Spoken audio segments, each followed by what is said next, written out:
in a very real sense, turned to a third-party candidate once again in 2012.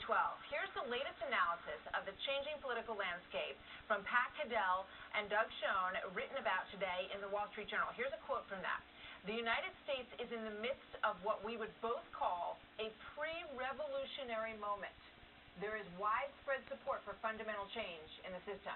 An increasing number of Americans are now searching beyond the two parties for bold and effective leadership. All right, let's talk about this with Christopher Hahn, former aide to Senator Chuck Schumer and a Democratic strategist, and Stephen Hayes, senior writer at the Weekly Standard and a Fox News contributor.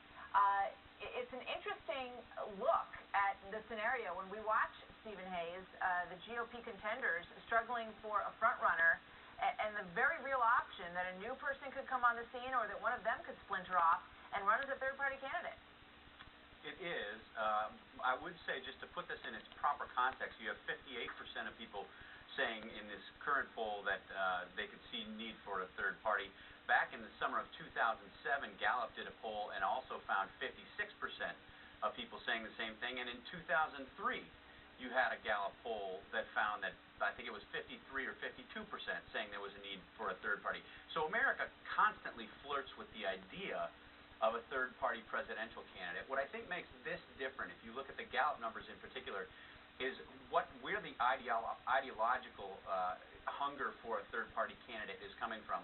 Back in 2003, it was overwhelmingly from the left. You had 52% of liberals who wanted a third-party candidate and only 30-some-odd% of conservatives.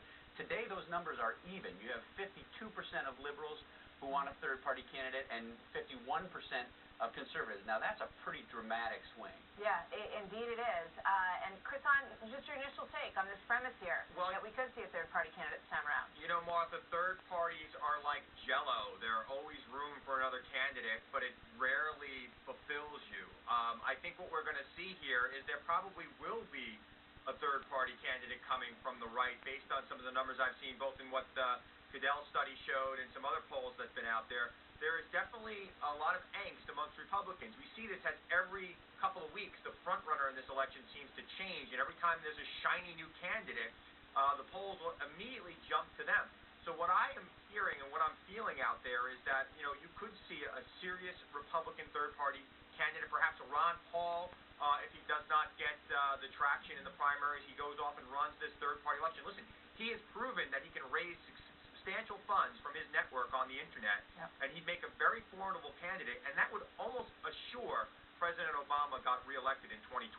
Well, that is what is going to have conservatives concerned, Stephen Hayes, when they look at this situation, because they remember the Ross Perot election and you know, the impact on Republicans that time around. Who do you think, Steve Hayes, the most likely third-party candidates would be? Donald Trump is mentioned. Sarah Palin, there has been, you know, some consideration that she might decide to do her own thing this time around as well. Well, I mean, I think it would be unlikely that Sarah Palin would do it, but I have to say, if you look at the movie that was made about her career that debuted in Iowa last month, that's the message from the movie, is how she's been unafraid to take on the Republican Party establishment in addition to Democrats in her home state of Alaska. So there was certainly that tone that came out of that message. I would be surprised if she actually did that. Yeah. I think Donald Trump is a much more likely candidate. You know, often third-party candidates are ego candidacies. Donald Trump would certainly fit that description. There's been talk of maybe John Huntsman. People are trying to figure out what he's doing. He went on the Sunday shows this weekend and really went after Republican candidates after having served in Barack Obama's administration. People wonder, would John Huntsman be somebody who would do something like that? And then there's always talk of Mike Bloomberg up in New York City as a possible candidate self-funder. It's interesting because you can, when you look through the history, a lot of independent candidates can get popular votes. They have a very tough time with electoral votes when it comes down to the election. But it does feel like a very different moment in our history, and I think that's something that Pat Caddell and Doug Schoen are tapping into. Well, they could swing it. You know, they could swing certain states like Pennsylvania, which could be very close next year. A third-party candidate could tilt it right to the president. And, you know, I think that there's a lot of room for it right now. There's a lot of got to leave it there. But a pre-revolutionary moment, according to Doug Schoen and Pat Caddell, in our nation's election history. We'll see. Thank you, Steve Hayes. Thank you. Chris Hayes, good to see you both.